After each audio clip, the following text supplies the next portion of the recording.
گزشتہ کل سیور اربع کے بارے میں بات ہو رہی تھی کہ 4 سیریں اللہ تعالیٰ تک پہنچنے کا سبب ہے۔ ایک سیر اللہ، دوسری سیر فی اللہ، تیسری سیر من اللہ اور چوتھی سیر فی الاشیاء۔ اب اس کی تفصیل یوں سمجھیں کہ جب انسان کا دل جاری ہوا تو اصل روح جو تھی وہ مضغہ سے نکلی اور اپنی اصل کی طرف گئی۔ روح کا مضغہ سے نکل کے اپنے اصل کی طرف عالم امر کی طرف جانا، یہ سیر اللہ کہتے ہیں، سیر اللہ۔ پھر جب وہ اپنی اصل کے اندر پہنچ جائے تو اس کو سیر فی اللہ کہتے ہیں۔ پھر وہ وہاں سے واپس لوٹتی ہے تو اس کو سیر من اللہ کہتے ہیں، اور جب وہ واپس قلب کے اندر لوٹ آتی ہے اس کو سیر فی الاشیاء کہتے ہیں۔ بزرگوں نے اس کو آسان کرنے کے لیے دوسرے نام دے دیے۔ سیر اللہ کا نام رکھا عروج، سیر اللہ کا نام رکھا عروج، اور سیر فی اللہ کا نام رکھا فنا، فنا، اور سیر من اللہ کا نام رکھا نزول، واپس آنا، نزول، اور سیر فی الاشیاء کا نام رکھا بقا۔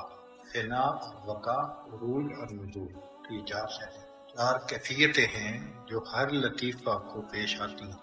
ہمارے 5 لطائف ہیں تو 5 لطائف کو یہ سیریں پیش آتی ہیں تب وہ منور ہوتے ہیں۔ ہر لطیفے کی اپنی فنا بقا ہے تو 5 کو یہ پیش آئے گی چیز۔ چونکہ لطیفہ واپس لوٹتا ہے عالم امر کی طرف تو عالم امر منور جگہ ہے، وہاں نور ہے۔ تو آپ نے دیکھا ہوگا کہ جب آندھی چل رہی ہو تو باہر سے کوئی بندہ آئے تو اس کے پورے چہرے کے اوپر ایک مٹی کی تہ ہوتی ہے۔ یہ لطیفہ جب اوپر پہنچتا ہے اس عالم امر میں تو نور کی وجہ سے اس کے اوپر نور کی تہ چڑھ جاتی ہے۔ جیسے برتن کو کلی کروایا جاتا ہے تو اس کے اوپر ایک تہ چڑھ جاتی ہے، اسی طرح لطیفے کے اوپر ایک نور کی تہ آ جاتی ہے۔ آج کل تو گولڈ پلیٹنگ کا زمانہ ہے تو آپ سمجھیں کہ یہ لطیفہ اوپر جاتا ہے تو اس کی وہاں گولڈ پلیٹنگ ہے، اور پھر یہ وہاں سے لوٹتا ہے تو یہ سونا بن کے رہتا ہے، سونے کی تہ جو چڑھ گئی تھی اس کی۔ اس فنا کی وجہ سے اس کا رجوع اللہ اتنا کامل ہو جاتا ہے کہ پھر یہ اس دنیا میں آ جاتا ہے مگر اللہ کا تعلق اس سے جدا نہیں ہو سکتا۔ عروج سیر اللہ، نزول سیر من اللہ، فنا سیر فی اللہ، اور بقا سیر فی الاشیاء۔ یہ 4 الفاظ کلیئر ہو گئے اچھی طرح۔ اب ذرا یہ بات سمجھ لیں کہ ہر لطیفے کی مربی تجلیات الگ ہیں۔ 5 لطیفے ہیں،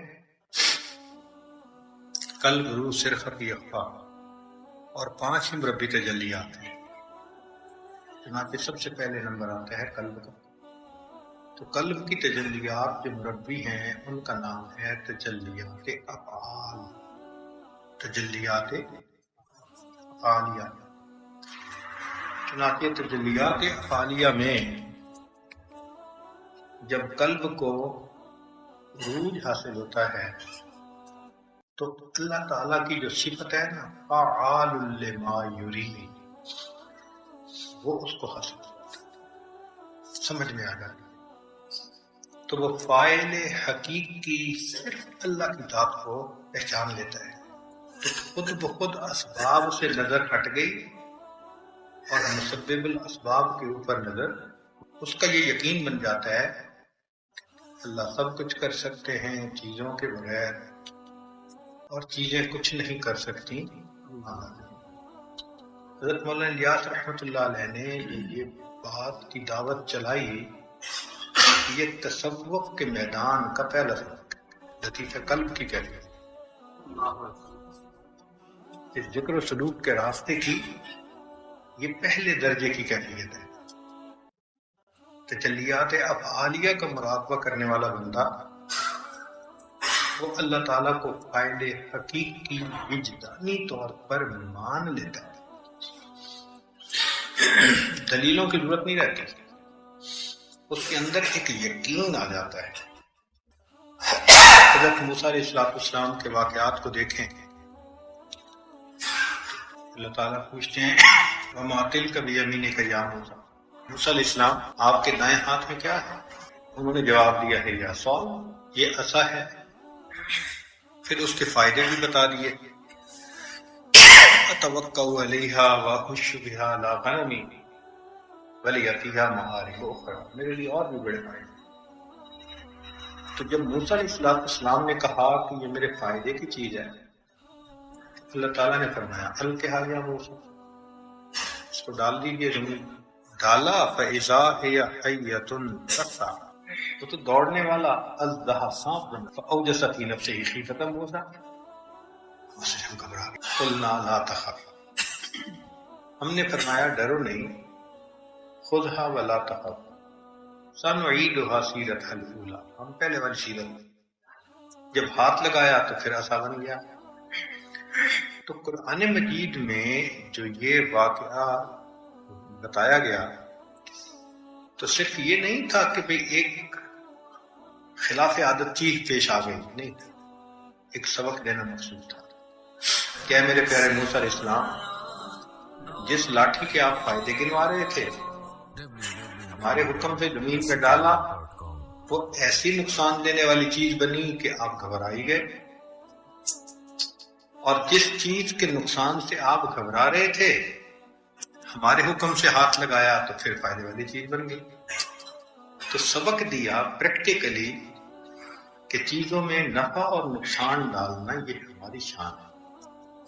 ہم چاہتے ہیں تو نفع ڈال دیتے ہیں، ہم چاہتے ہیں تو چیزیں برتن ہیں، برتن میں پانی ڈالنا، دودھ ڈالنا یہ مالک کا کام ہوتا ہے، گرم ڈالنا، ٹھنڈا ڈالنا یہ تو مالک کا کام ہے۔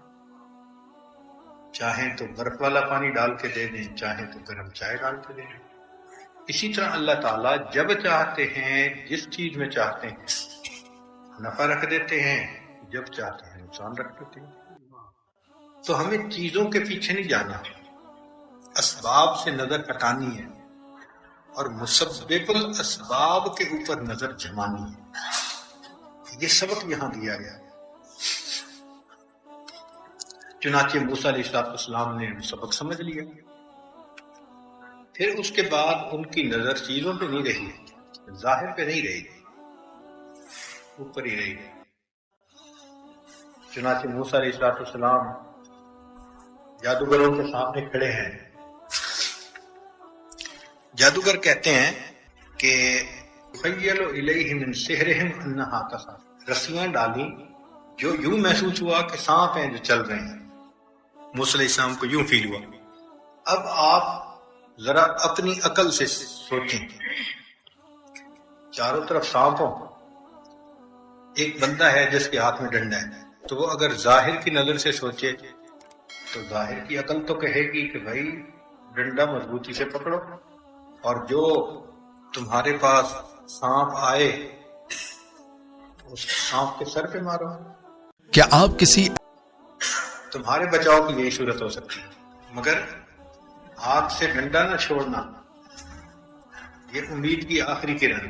تو موسیٰ علیہ السلام نے اللہ تعالیٰ کی طرف رجوع کیا، تو اللہ تعالیٰ نے فرمایا کہ القها موسیٰ، موسیٰ علیہ السلام نیچے ڈال دیا۔ عقل چیختی ہے، چلاتی ہے، شور مچاتی ہے، کیا کر رہے ہو؟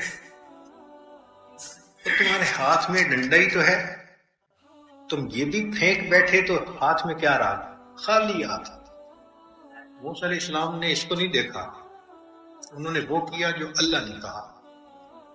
جب عصا زمین پہ ڈالا تو وہ اژدہا بن گیا اور اس نے ان سب سانپوں کو کھا لیا۔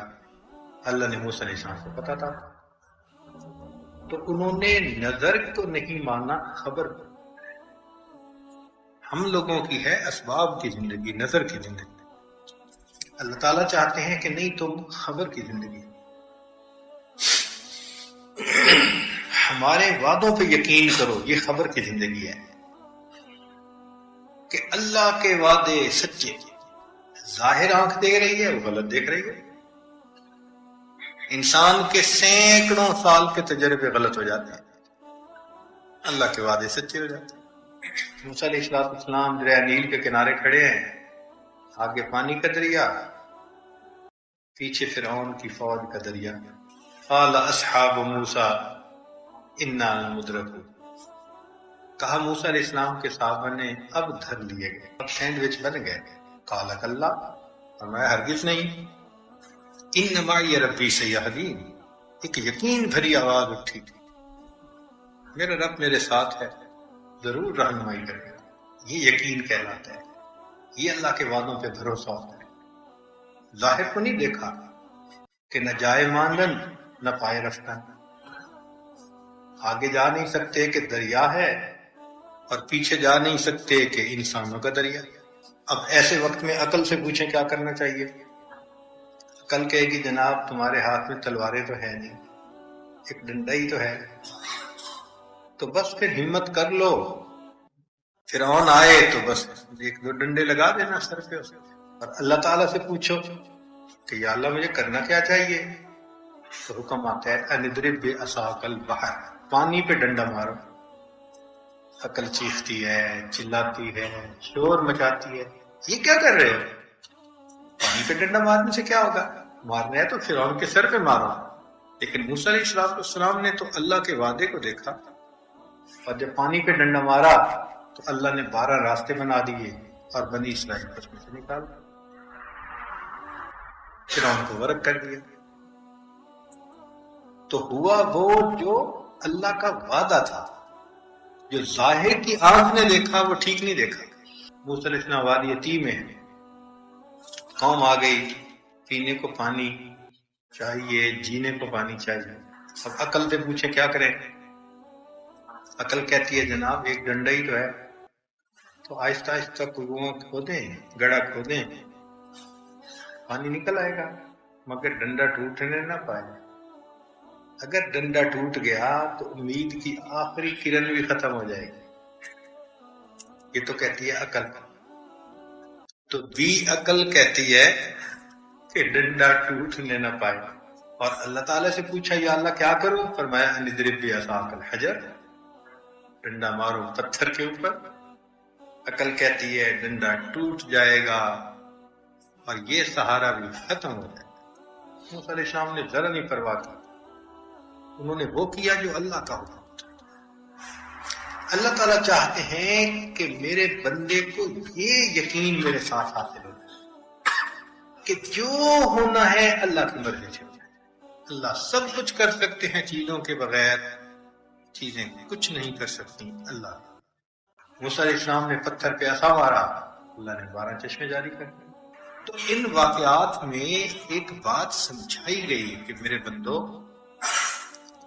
ان وعد اللہ حق، جو اللہ کے وعدے ہیں وہ سچے ہوتے ہیں، ولیکن اکثرهم لا یعلمون، اکثر نہیں جانتے اس بات کو، سمجھتے نہیں۔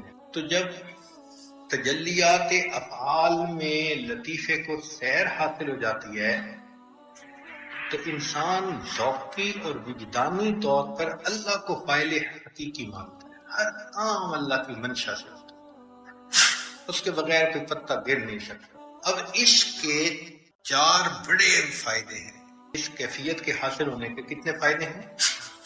4 بڑے فائدے۔ سب سے پہلی بات کہ اللہ تعالیٰ کے وعدوں پر بندے کا یقین کامل ہو جاتا ہے۔ باید بستامی رحمۃ اللہ علیہ فرمانے لگے کہ اگر اللہ تعالیٰ ساری مخلوق کو میری عیال بنا دے اور ساری زمین کو تانبے کی بنا دے اور آسمان سے ایک قطرہ بھی پانی کا نہ گرے، مجھے پھر بھی یقین ہے اللہ اپنی مخلوق کو رزق پہنچا کر رہے۔ یہ ہے اللہ کے وعدے پہ کہ ساری مخلوق کو میری عیال بنا دو، میرے گھر کے میرے ڈیپینڈنٹ۔ انسان کو فکر ہوتی ہے نا کھائیں گے کہاں سے، اور فرماتے ہیں کہ زمین تانبے کی بنا دو، فصل نہیں اگتی اس میں، اور آسمان سے ایک قطرہ بھی پانی نہ گرے، فرماتے ہیں مجھے پھر بھی یقین ہے اللہ اپنے بندوں کو رزق پہنچا کر۔ رابعہ بصریہ اللہ کی نیک بندی، مہمان آ گئے، عشاء کا وقت بھی ہو گیا، اب کھانا بھی مہمانوں کو کھلانا ہے۔ کسی نے دروازہ کھٹکھٹایا، انہوں نے خادمہ کو کہا کہ دیکھو کون ہے۔ وہ گئی، اس نے دیکھا اور کہتی ہے جی کہ کوئی بندہ ہے، کھانا ہے، اچھا روٹیاں گنو۔ اس نے کہا جی 9 روٹیاں۔ اس نے کہا یہ اس کو واپس کر دو اور کہو کہ یہ ہمارا نہیں، کسی اور کا۔ پھر 15 منٹ آدھا گھنٹہ گزرا، پھر دروازہ کھٹکھٹا، بھئی کون؟ یہ کوئی کھانا لے کے آیا؟ روٹیاں گنو کتنی ہیں؟ 9 ہیں، ہمارا نہیں، واپس بھیج دو۔ پھر آدھے پونے گھنٹے بعد کسی نے دروازہ کھٹکھٹایا، اب تو مہمان بھی منتظر تھے، بھئی اتنی دیر ہو گئی تو کچھ تو کھانا ملے گا، اور کھانے کا وقت تھا، بھوک بھی سب کو لگی ہوئی تھی، تو پھر باندی کو بھیجا، کھانا لایا ہے، بھئی کتنی روٹیاں؟ جی 9 روٹیاں، ہمارا کھانا نہیں۔ تو باندی نے کہا جناب وہ 3 چکر لگا چکا، مہمان بیٹھے ہوئے ہیں، آپ کیوں نہیں اس کھانے کو قبول کر لیتی؟ مہمانوں کو کھانا مل جائے گا۔ انہوں نے کہا اصل وجہ یہ ہے کہ آج صبح میرے پاس ایک فقیر آیا تھا اور میرے پاس ایک ہی روٹی تھی، وہ میں نے اللہ کے راستے میں دے دی، اور اللہ کا وعدہ ہے من جاء بالحسنۃ فلہ عشر امثالها، تو میں نے ایک دی تھی، مجھے 10 ملنی چاہیے، تم کہتی ہو 9 ہیں۔ جب یہ کہا تو باندی نے ہاتھ جوڑے کہ جی وہ لایا تو 10 ہی تھا، ایک میں نے اپنے لیے رکھ لی تھی۔ یہ ہے اللہ کے وعدوں پر بھروسہ۔ تو سلوک میں فنائیت حاصل ہونے پر سالک کو اتنا کامل یقین ہو جاتا ہے۔ اب سمجھ میں بات آتی ہے کہ حضرت مولانا قاسم نانوتوی رحمۃ اللہ علیہ نے کیوں یہ اصول لکھوایا تھا کہ دارالعلوم کے لیے مستقل آمدنی کا کوئی ذریعہ قبول نہیں کیا جائے۔ ان کا یقین بنا ہوا تھا، اس یقین کے بھروسے انہوں نے کہا یہ تو پھر نظر ہٹ جائے گی اللہ سے اور اسباب پہ نظر لگ جائے گی، تو کمزوری ہے، یہ تو دھوکہ ہے۔ صحابہ کی بھی نظر رہتی تھی اسی کے اوپر۔ خالد بن ولید اللہ عنہ کا جب خوب فتوحات ہو رہی ہیں، ڈنکا بج رہا ہے ان کی فتوحات کا، عمر اللہ عنہ نے ایک پیغام بھیجا کہ میں اس بندے کو بھیج رہا ہوں آپ کے ساتھ، آپ کی بجائے یہ امیر لشکر ہوں گے، آپ کے پاس چوائس ہے، عام سپاہی بن کے لڑنے ہیں تو وہیں رہیں، نہیں تو میرے پاس آ جائیں مدینے میں۔ وہ چٹھ ملی تو خالد بن ولید اللہ عنہ نے فوراً کہا کہ ہاں میں ایک عام سپاہی بن کے اللہ کے راستے میں لڑتے رہنا زیادہ پسند کروں گا، میں واپس کیوں جاؤں۔ خیر بعد میں کسی نے خالد بن ولید اللہ عنہ سے پوچھا کہ حضرت کوئی معقول وجہ بھی نہیں تھی، اور جب اس طرح آپ کی فتوحات ہو رہی تھیں تو ایک سمپل آرڈر پر سپہ سالار سے ہٹ کے عام فوجی بن کے لڑنے لگ گئے؟ تو انہوں نے کہا کہ مجھے تو کوئی فرق نہیں پڑا۔ کیوں؟ اس لیے نہیں پڑا کہ جب سپہ سالار بن کے لڑ رہا تھا جس ذات کی رضا اس وقت مجھے مطلوب تھی، جب سپاہی بن کے لڑا تب بھی رضا اسی کی مطلوب تھی، تو مجھے تو کوئی فرق نہیں، اللہ کو راضی کرنا ہے نا، سپہ سالار بن کے کروں یا عام سپاہی بن کے۔ کسی نے عمر اللہ عنہ سے پوچھا کہ حضرت آپ نے امت کو اتنے بڑے جرنیل سے محروم کیوں کیا، اس کی قائدانہ صلاحیتوں سے ڈپرائیو کر دیا؟ تو عمر اللہ عنہ نے جواب دیا ہاں میں نے ان کو جرنیل سے تو محروم کر دیا، ان کا ایمان بچا لیا۔ کیسے؟ فرمانے لگے کہ جہاں جا رہے تھے خالد بن ولید اللہ عنہ تو فتح ہو رہی تھی، تو لوگوں کے دل میں یہ بات بیٹھنے لگ گئی تھی کہ خالد بن ولید کی وجہ سے فتح ہو رہی ہے، تو نظر اسباب پر جا رہی تھی، میں نے ان کو معزول کر دیا کہ فتح اب بھی ہوگی، اور نظر مخلوق پہ جانے کی بجائے خالق کی مدد کے اوپر۔ اس کا مطلب صحابہ اللہ عنہ کے ذہن میں بھی یہی رہتی تھی کہ اللہ پہ نظر رہے۔ تو ہمارے اکابرین اس سلوک کے سفر میں سیر اللہ کے ذریعے سے ایسا یقین پا لیتے تھے۔ 4 فائدوں میں سے پہلا فائدہ کیا کہ اللہ کے وعدوں پہ پھر کامل یقین آ جاتا ہے۔ حضرت خواجہ عبد المالک صدیقی رحمۃ اللہ علیہ، ان کے پاس جب خرچہ کم ہو جاتا تھا نا تو والدہ صاحبہ فرماتی تھیں کہ وہ جو باقی ہوتا تھا وہ بھی جلدی سے خرچ کر دیتے تھے، جو تھوڑا سا بچا ہوتا تھا وہ بھی جلدی سے خرچ کر دیتے تھے۔ تو میں پوچھتی تھی کہ لوگ تو بچا کے رکھتے ہیں کہ تھوڑا رہ گیا سوچ سمجھ کے خرچ کرو، آپ جلدی سے لگا دیتے ہیں۔ فرمایا یہ جیب خالی ہوگی تو اور آئے گا نا، جیب خالی ہوگی تو اور آئے گا نا، اتنی عالیشان مسجد بنائی اور محلے والوں نے اس کا نام رکھا بے چندہ مسجد. بے چندہ مسجد اس لیے کہ چندہ ہی نہیں کرتے تھے. ایسا بھروسہ تھا اللہ کے خزانوں. ہمارے اکابر کو اللہ کے وعدوں پر خزانوں پر پورا یقین ہوتا تھا تو نظر کس پر رہتی تھی؟ آج اس کے نہ ہونے کی وجہ سے نظریں جو ہے وہ مالداروں پر آ گئی. حضرت تھانوی رحمۃ اللہ فرماتے ہیں کہ کوئی سر بھی کھجائے تو پیر صاحب سوچتے ہیں شاید سر سے یہ کچھ پیسے نکال کے ہدیہ دے دے گا. ایک صاحب حضرت تھانوی رحمۃ اللہ علیہ سے بیعت ہوئے. اس زمانے میں جب استاد کا مشاہرہ 2 روپے اور 3 روپے ہوتا تھا، اس نے حضرت کو ڈاک کے ذریعے 1 لاکھ روپیہ ہدیہ بھیجا. 1 لاکھ روپیہ، مہینے کی تنخواہ 2 روپے اور ہدیہ بھیجا. حضرت کی عادت تھی کہ اگر کوئی احسان جتلا کے ہدیہ دیتا تھا تو قبول نہیں کرتے تھے. حاجت مند اور ضرورت مند سمجھ کے ہدیہ دیتا تھا تو بھی قبول نہیں کرتے تھے. ہاں، احسان مان کے ہدیہ دیتا تھا کہ جی میرے اوپر احسان کریں، میرا کو پھر لے لیتے تھے.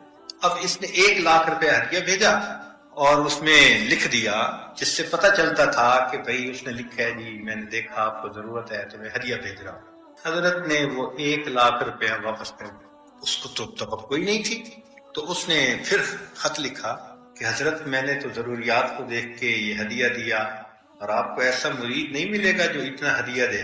تو حضرت نے اس خط کے ساتھ جواب لکھا کہ آپ کو بھی ایسا پیر نہیں ملے گا جو 1 لاکھ روپے کو لات مار دے. آپ کو بھی ایسا پیر نہیں ملے گا. کیوں ایسی باتیں ہوتی تھیں؟ اللہ کے وعدوں پہ بھروسہ. وہ سمجھتے تھے کہ اللہ ہی کے خزانوں سے ملنا ہے اور اللہ نے دینا. تو 4 فائدوں میں سے پہلا فائدہ کیا؟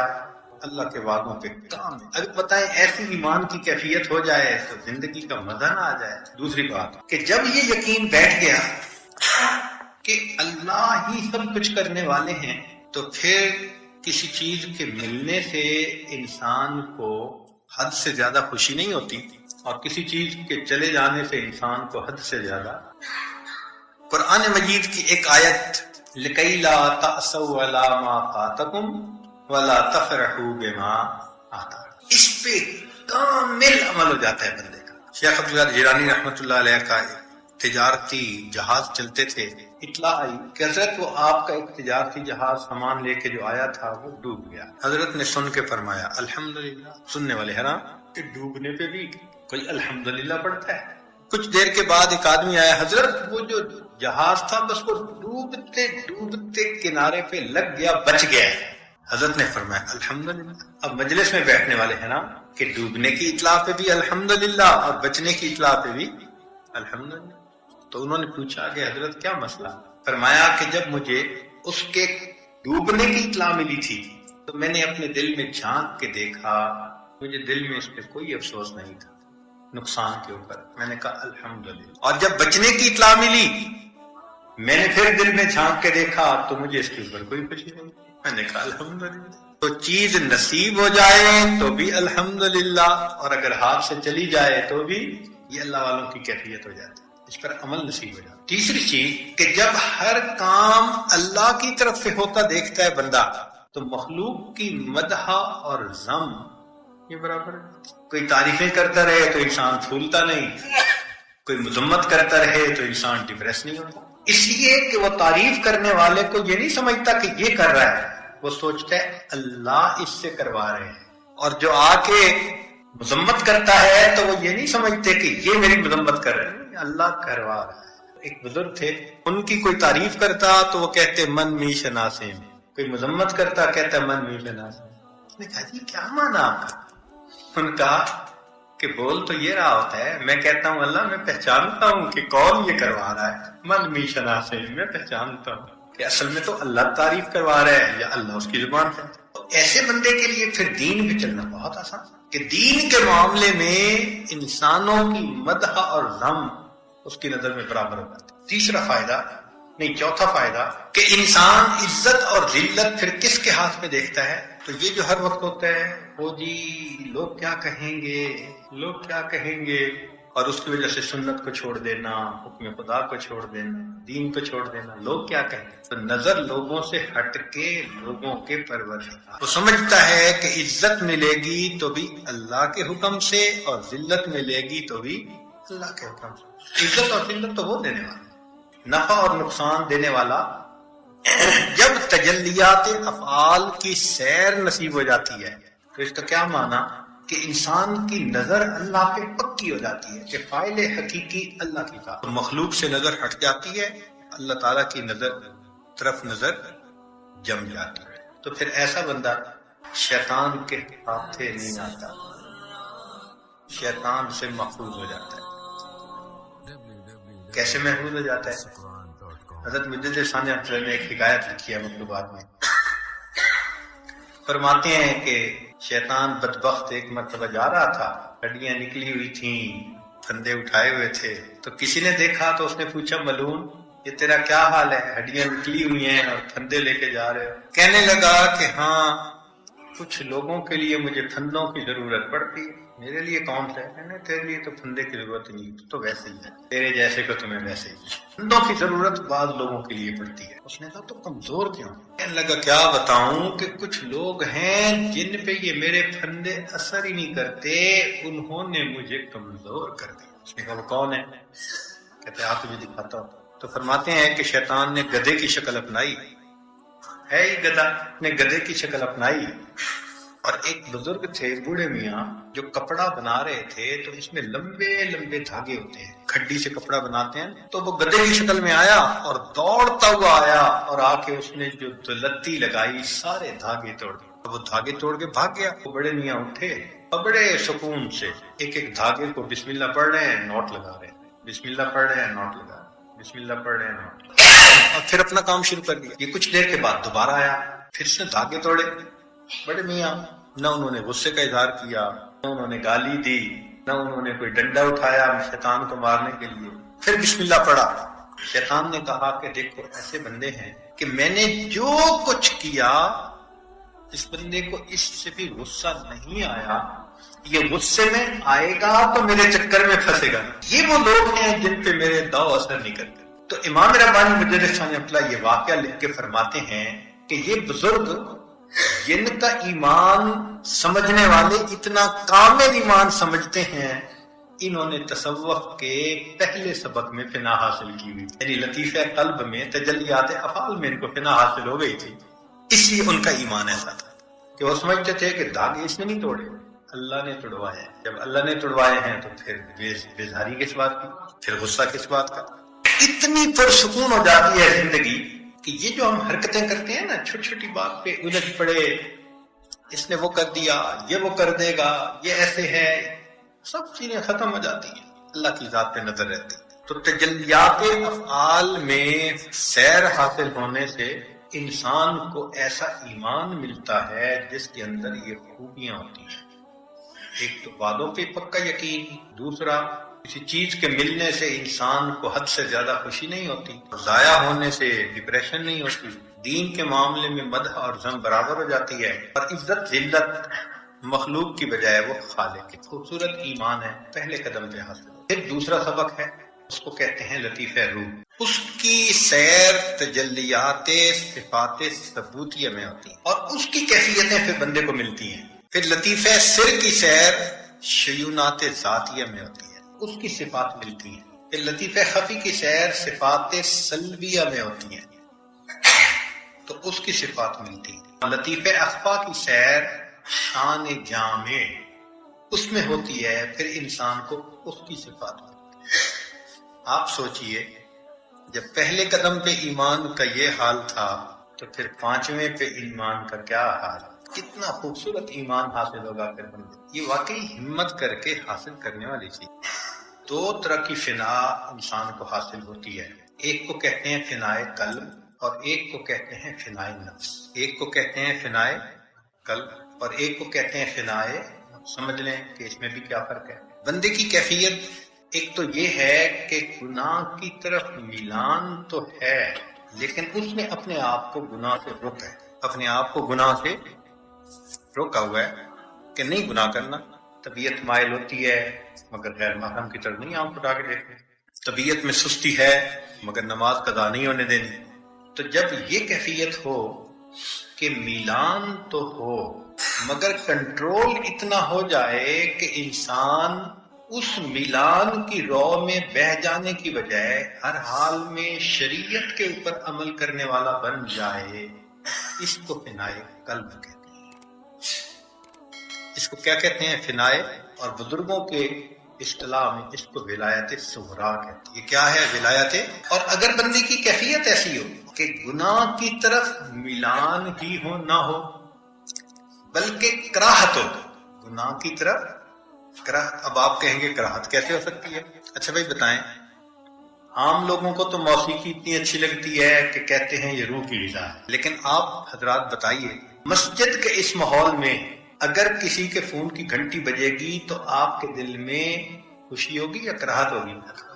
کراہت ہوگی۔ کیوں نہیں بند کیا اس کو؟ یہ موسیقی مسجد میں، تو جس طرح ہماری کیفیت موسیقی کے بارے میں مسجد میں ہوتی ہے، اللہ والوں کی یہی کیفیت ہر گناہ کے بارے میں۔ طبعی طور پر ہم جو پیدائشی مسلمان ہیں ہمیں سور سے بہت نفرت ہوتی ہے، پیدائشی طور پر ماں باپ نے سکھایا ہے، ایک اچھی چیز ہے۔ ایسے بھی لوگ ہیں کہ جو اس کا گوشت مزے سے کھاتے ہیں، اور اگر کسی مسلمان کو بھوک لگی ہوئی ہو اور کوئی کہہ دے جی کہ اس برتن میں پہلے سور کھایا تو وہ بندہ اس حلال غذا کو بھی چھوڑ دے گا کہ اس میں سور کا گوشت ملتا، اس کی طبیعت میں ملان نہیں ہوگا۔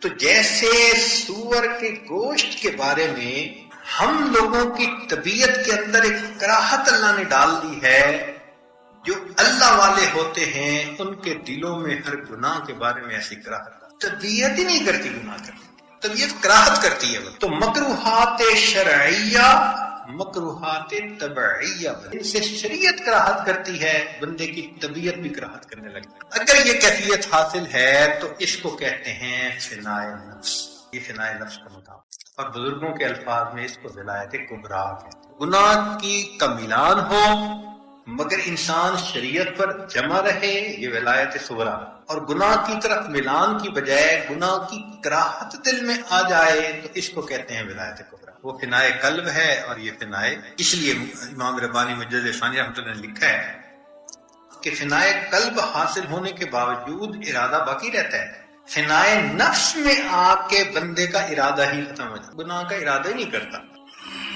کیا خوبصورت ایمان ہوگا کہ انسان گناہ کے بارے میں سوچے ہی نہ، اس کو فنائے نفس ہے۔ ہمیں محنت کر کے لطیفہ قلب کی بھی فنا بقا حاصل کرنی ہے، لطیفہ روح، سر، خفی، اخفا، پانچوں لطائف۔ جب پانچوں میں فنا بقا نصیب ہو جائے گی پھر انسان کا ایمان بہت زیادہ منور ہو جائے۔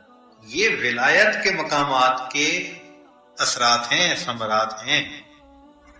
اس سے اوپر پھر کمالات شروع ہوتے ہیں، کمالات نبوت ہیں وہ اس سے اوپر شروع ہوتے ہیں۔ پرائمری پاس کرتا ہے بندہ۔ اب آپ سوچیں کہ ہمارے مشائخ نے ہمیں کیسا ایمان بنانے کے لیے راستہ کھول کے سمجھا دیا، اور ہمارے پاس فرصت ہی نہیں ہوتی۔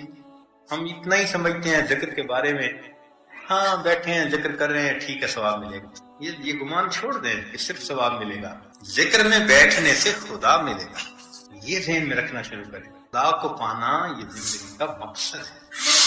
تو ہر لطیفہ اپنے لطیفہ سے نکلتا ہے اور اوپر اپنے اصل تک پہنچتا ہے۔ اوپر جانے کو کہتے ہیں سیر اللہ، جب اپنی اصل میں پہنچ جاتا ہے اس کو کہتے ہیں سیر فی اللہ، واپس آتا ہے تو کہتے ہیں سیر من اللہ، جب اپنے مقام پہ آ جاتا ہے اس کو کہتے ہیں سیر فی الاشیاء۔ تو یہ چار سیریں جب مکمل ہو جائیں تو انسان کی یوں سمجھیں کہ سلوک مکمل ہوتا ہے، اس کا علم جو ہے اور معرفت جو ہے وہ بہت بڑھ جاتی ہے، اللہ تعالیٰ کے بارے میں اس کی معرفت بہت بڑھ جاتی ہے۔ آپ یوں سمجھیں کہ پہلے سالک کو تجلیات افعال کا علم ملتا ہے، پھر صفات کا علم ملتا ہے، پھر شیونات کا علم ملتا ہے، اور اخیر کے اوپر سالک کو پھر ذات کا علم۔ تو اصل تو علم ہی ہے نا، یہ جو سیر ہے نا یہ کوئی نقل مکانی نہیں ہے کہ بندہ ایک جگہ سے دوسری جگہ منتقل ہو جاتا ہے، یہ اصل میں سیر علمی ہے، علمی سیر ہے۔ یہ علمی طور پر انسان منتقل ہوتا ہے ایک جگہ سے دوسری جگہ، یہ انتقال علمی ہے۔ پہلے وہ علمی کیفیت حاصل نہیں ہوتی یقین کی، جو بعد میں حاصل ہوتا ہے۔ یہاں تک کی بات کلیئر ہو گئی۔ ایک بات اور بھی سن لیجیے کہ جتنا کسی بندے کا عروج کامل ہوگا اتنا ہی اس کا نزول کامل ہوگا، جتنا کسی بندے کا عروج کامل ہوگا اتنا ہی اس کا اگر عروج ناقص رہا تو نزول بھی ناقص رہے گا۔ آج کل کے زمانے میں سالکین کو فنا بقا ملتی ہے، مگر وقت کم دینے کی وجہ سے اس کی کیفیت بہت گہری نہیں ہوتی ان کے اوپر، انٹینسٹی میں کمی ہوتی ہے۔ سالک محسوس کرتا ہے کہ ایک وقت آ گیا، پورا دن اللہ کے وعدوں پہ بڑا بھروسہ، بڑا اللہ کا قرب، عجیب کیفیت ہوتی ہے۔ سالک کہتا ہے جی آج بڑی عجیب کیفیت تھی، اس کو یہ نہیں پتا کہ مجھے اس وقت فنا نصیب ہوئی تھی۔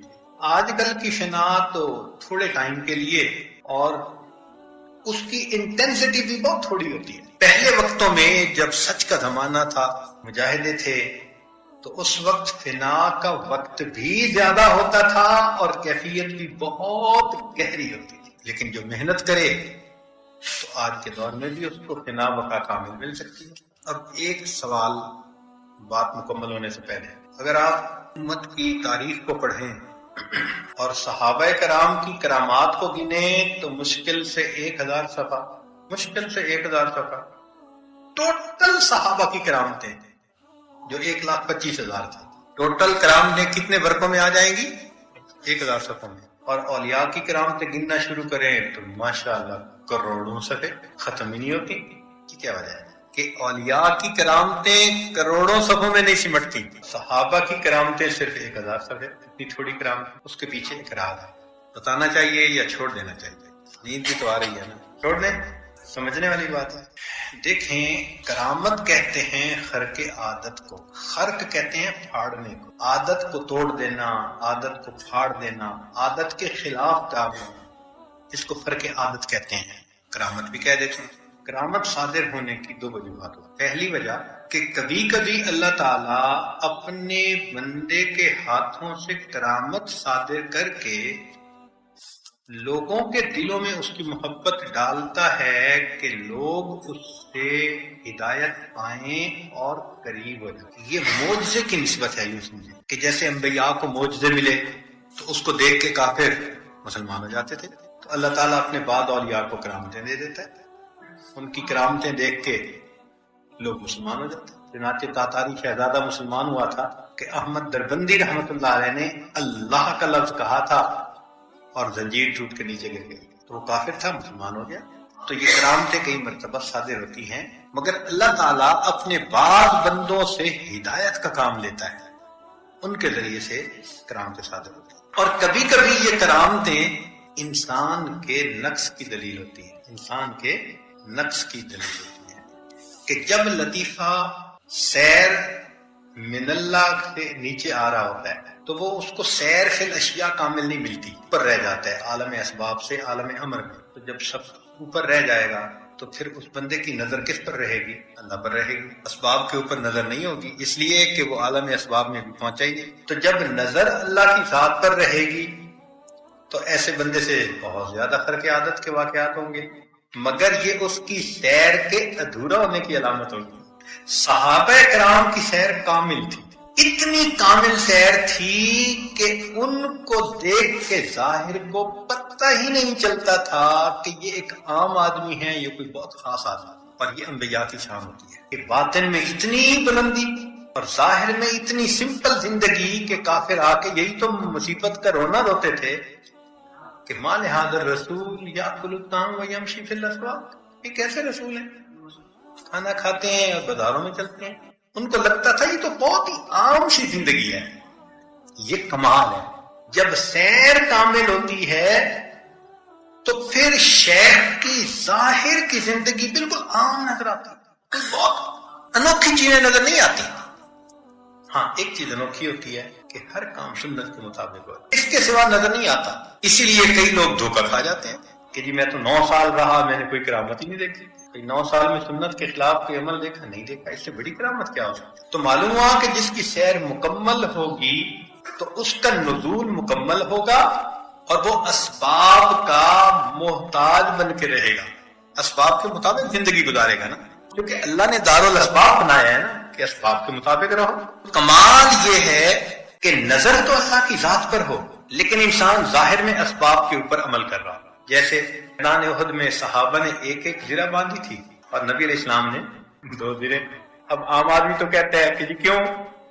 بھائی اسباب کے اوپر عمل تھا نا، کہ اللہ کی منشا ہے اسباب کے مطابق رہو، ہم اللہ کی منشا کو پورا کریں. اتنا کامل عمل ہوتا ہے ان کا.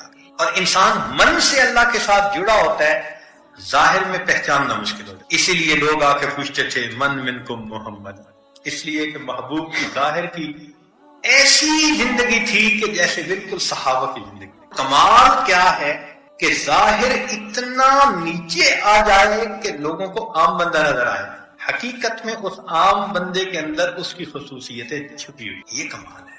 اور اگر کسی کا لطیفہ اوپر رہ جائے تو وہ تو ہر طرف اللہ کی طرف توجہ، اسباب کی طرف دیکھنے نہیں، تو یہاں بھی کرامت تو وہاں بھی کرامت، جگہ جگہ کرامتیں صادر ہوتی رہیں گی. اس لیے صحابہ کرام کا نزول کامل تھا اور ان سے کرامتیں تھوڑی صادر ہوئیں، جو ہوئیں وہ اللہ نے دین کا کام لینے کے لیے صادر کروائی. اولیاء اللہ کا نزول چونکہ ناقص ہوتا ہے، لہذا اسباب کی بجائے مسبب الاسباب کی طرف نظر. خرق عادت. ہمارے مشائخ نے لکھا کہ اہل اللہ اپنی کرامت کو اس طرح چھپاتے ہیں جیسے عورت اپنے حیض کے خون کے کپڑے کو مردوں سے چھپاتی ہے. اس طرح اہل اللہ اپنی کرامتوں کو چھپاتے ہیں، کیونکہ وہ سمجھتے ہیں کہ یہ ہمارا عیب ہے. وہ سمجھتے ہیں کہ یہ ہمارا عیب ہے. تو یہاں سے بزرگوں نے ایک سبق دیا، الاستقامت فوق الکرامہ. الاستقامت فوق الکرامہ. شریعت پر استقامت تمام کرامتوں سے بڑی کرامت ہے. یہاں تک بھی بات سمجھ آ گئی. اب ایک مثال سے ذرا بات اور کلیئر ہو جائے تاکہ ہم مجلس ختم کریں. شیخ کا نام ہے حسن بصری رحمۃ اللہ، مرید کا نام ہے حبیب اجمی رحمۃ اللہ. شیخ کا نزول کامل اور مرید کا نزول ناقص. حبیب اجمی رحمۃ اللہ علیہ دیکھا دریا کے کنارے حسن بصری کھڑے ہیں، سلام دعا بات چیت، کیم چھو خارو چھو، تھوڑی دیر باتیں ہوتی رہیں. اس کے بعد حبیب اجمی کہنے لگا کہ حضرت مجھے ذرا جانا ہے. حبیب اجمی نے دریا کے پانی پر پاؤں رکھا اور چلتا ہوا اس نے دریا کو قبول کر دیا. حسن بصری کھڑے. تو ناقص مرید کرامت دکھا کے چلا گیا اور کامل شیخ کشتی کے انتظار میں. حسن بصری رحمۃ اللہ علیہ ایک جگہ پہنچے تو دیکھا کہ حبیب اجمی کا وہ جو صدری ہوتی ہے اوپر لینے والی، وہ پڑی ہوئی ہے. وہ خدا کا بندہ رکھ کے چلا گیا. کھڑے ہو گئے، بھائی کوئی چوری کر لے گا، یہ کہاں چلا گیا؟ تھوڑی دیر بعد حبیب اجمی آ گیا. حسن بصری رحمۃ اللہ فرماتے ہیں حبیب اجمی ایسے ہی یہ چھوڑ کے چلا گیا تھا؟ نہیں حضرت، میں اس ذات کے سپرد کر کے گیا تھا جس نے آپ کو حفاظت پہ کھڑا کیا. اب ظاہر کیا لگتا ہے کہ حبیب اجمی بڑا ولی ہے، حالانکہ حبیب اجمی ناقص ہے، وہ خلاف اسباب کر رہا ہے. اور حسن بصری کامل ہیں کہ اسباب کے مطابق ان کی زندگی. حسن بصری رحمۃ اللہ کے پیچھے پولیس لگ گئی. وہ چاہتے تھے کہ ان کو ہم کوئی عہدہ دیں حکومتی کام میں، اور ہمارے مشائخ اس سے گھبراتے تھے، کہتے تھے کہ ذبح بغیر سکی، قبول نہیں کرتے تھے. تو حسن بصری رحمۃ اللہ بھاگے. اللہ کی شان آگے وہ حبیب اجمی کا کمرہ جو تھا نا بنا ہوا وہ تھا. تو حسن بصری رحمۃ اللہ آئے، حبیب اجمی کسی کو مت بتانا کہ میں کہاں ہوں، اور کمرے میں چھپ گئے. تھوڑی دیر گزری تو پولیس والے بھی آ گئے. حبیب اجمی حسن بصری کو دیکھا ہے، کہتے ہیں ہاں. کہاں دیکھا ہے؟ کہ کمرے میں. اب پولیس والے کمرے میں گئے تو ان کو کچھ نظر ہی نہیں آ رہا، اور حسن بصری سن رہے ہیں، مگر اللہ نے ان کی آنکھوں پہ پردے ڈال دیے، پولیس والے نہیں دیکھ سکے ہم کو. تھوڑی دیر کے بعد وہ چلے گئے. جب چلے گئے تو حسن بصری رحمۃ اللہ باہر نکلے. حبیب اجمی تجھے کہا نہیں تھا کسی کو مت بتانا؟ بتا دیا تھا تو کون سا انہوں نے دیکھ لیا تھا. تو ظاہر دیکھنے میں لگتا ہے کہ حبیب اجمی کا ایمان کامل ہے، اور مشائخ فرماتے ہیں کہ حسن بصری کامل شیخ ہیں اور حبیب اجمی ان کا ابھی ناقص مرید ہے. یہ راستے کا راہی ہے، مسافر ہے، منزل پہ نہیں پہنچا. تو جب نزول کامل ہو جاتا ہے تو پہچان کیا کہ ظاہر کی زندگی بالکل سادہ ہو جاتی ہے. کوئی دیکھ کے اندازہ نہیں لگا سکتا کہ بھئی یہ کوئی بہت خاص شخص ہے. اس لیے اللہ تعالیٰ سے فنا بھی کامل مانگنی چاہیے اور بقا بھی کرامات کا طلبگار نہیں رہنا چاہیے. اس کی بجائے استقامت کا طلبگار ہونا چاہیے کہ اللہ ہمیں کرامت کی بجائے استقامت والی زندگی نصیب. سبحانک اللہم و بحمدک اشہد ان لا الہ الا انت.